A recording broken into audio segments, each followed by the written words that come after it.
देखिए, बिल्कुल ये जो तस्वीरें आ रही हैं ये दिखा रही हैं कि किस तरीके से रैकी की गई, किस तरीके से बेखौफ होकर के बमबाजी की गई, फायरिंग की गई। जो एक तस्वीर जो सीसीटीवी हम दर्शकों को दिखा रहे हैं उसमें साफ तौर पर दिखाई पड़ रहा है कि एक आदमी अपने झोले में से, सफेद शर्ट का जो व्यक्ति है, जो अपने झोले में से बम ऐसे फेंक रहा है जैसे टमाटर फेंक रहा हो, वो घूम घूम कर बमबाजी कर रहा है। तो दूसरा जो शूटर है वो पहले वकील को गोली मारता है, उसके गनर को गोली मारता है और करीब ये कहा जा रहा है कि इसमें अभी तक 9 शूटरों के शामिल होने की उम्मीद है। तस्वीरों में भले ही सीसीटीवी जो अभी तक पुलिस के पास है उसमें 5 शूटर कैद हुए हैं, लेकिन पुलिस को अंदेशा है कि 4 शूटर और हो सकते हैं जो तस्वीरों में नहीं आए, जो दूर से बैठ करके इस पूरी घटना को बैकअप प्लान के तौर पर इस्तेमाल किया गया। बहरहाल अभी तक 14 लोगों को हिरासत में लेकर के पूछताछ की जा रही है। मैं इस समय पर धूमनगंज थाने के बाहर ही खड़ा हूँ। देखिए, पुलिस अधिकारियों का जमावड़ा लगा हुआ है, पुलिस फोर्स मौजूद है, अंदर खुद जो जेसीपी हैं आकाश कोलहरी वो मौजूद है, पूरी टीम मौजूद है।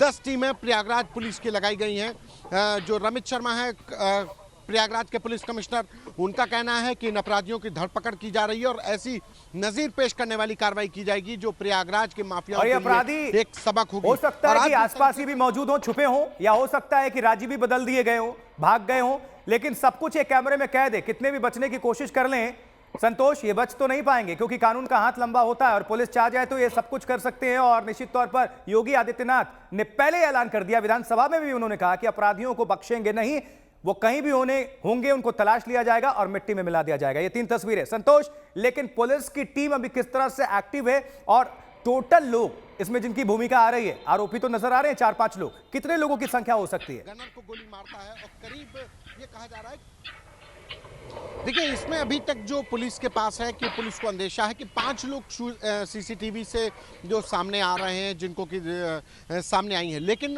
पुलिस को अंदेशा है कि इसमें 4-5 लोग और हो सकते हैं। 9 शूटरों के शामिल होने की आशंका है। देखिए, एक जो सीसीटीवी है वो बहुत साफ है, जिसमें दिख रहा है कि एक व्यक्ति उस गली का सीसीटीवी है जो इलेक्ट्रिकल्स की दुकान है।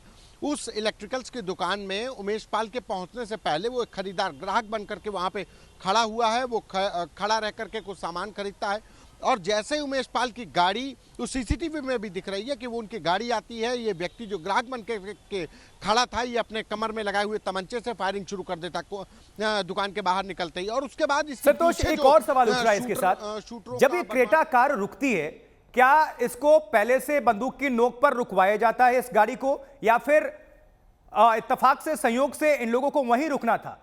क्योंकि आप देख सकते हैं कि वहां पर बमबाजी हो रही है, फायरिंग हो रही है, और आप जिक्र कर रहे हैं कि दुकानदार भी कहीं ना कहीं वहां से गोली फायरिंग हो रही है जब शटर नीचे गिराया जाता है।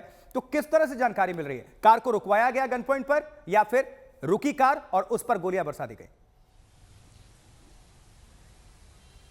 देखिए, जहां पर ये कार रुकी, उमेश पाल का घर है। उमेश पाल का घर की गली का ये सामना है जहां से ये कार रुकी। वो कल प्रयागराज कोर्ट से अपने जो 2006 में उन्होंने अतीक अहमद के ऊपर जो अपहरण का मुकदमा दर्ज कराया था, उस केस की पैरवी करके कोर्ट से लौटे थे करीब 4 बजे। 4:30 बजे यहाँ स्पॉट पे पहुंचते हैं और वहां पर गाड़ी खड़ी करके, चूंकि बहुत तंग गली है, हम खुद गए थे, तो वहां पर 2 आदमी मुश्किल अगर निकलेंगे तो उनके कंधे टकराएंगे, इतनी तंग गली है। तो कार को बाहर रोक करके उमेश पाल अपने घर की तरफ जाते। ये इनको पता था कि उमेश पाल के घर की तरफ जाने के लिए कोई दूसरा रास्ता नहीं है। ये इनको पता था कि उमेश पाल अगर आएंगे घर तो आना ही है, तो घर जब भी आएंगे तो इसी गली से आएंगे, लिहाजा पहले से घात लगा करके बैठे थे। जो एक शूटर टोपी में नजर आ रहा है ग्राहक बन करके, वो पहले से इंतजार कर रहा है। लेकिन एक संभावना से इनकार नहीं किया जा सकता कि शूटर हो सकता है इनका पहले से पीछा कर रहा हो, कचहरी से पीछा कर रहे हो, कचहरी से पीछा करते हो, क्योंकि जो शूटर है वो पहले से, एक जो लड़का दुकान में नजर आ रहा है वो पैदल है, बाइक से और कार से, 2 गाड़ियों से भी शूटर आते हुए नजर आ रहे हैं। यानी कि बाकायदा रैकी की जा रही थी, बाकायदा पहले से इंतजार किया जा रहा था, बाकायदा पीछा किया गया और उसके बाद ताबड़तोड़ जो फायरिंग हुई, ताबड़तोड़ जो बमबाजी हुई, उसने उमेश पाल और उनके बहादुर गनर की जान ले ली। बहादुर गनर इसलिए कहूंगा कि सीसीटीवी में उसकी बहादुरी दिख रही है कि उसको गोली लगने के बाद भी वो भागता है, वो बचाने की कोशिश करता है, लेकिन उमेश पाल आगे भाग जाते हैं तो उनके पीछे वो गनर जाता है, लेकिन पीछे से जो सफेद शर्ट में व्यक्ति नजर आ रहा है वो बम मार देता है। वो उस गली में वो दीवार अभी भी ब्राउन है,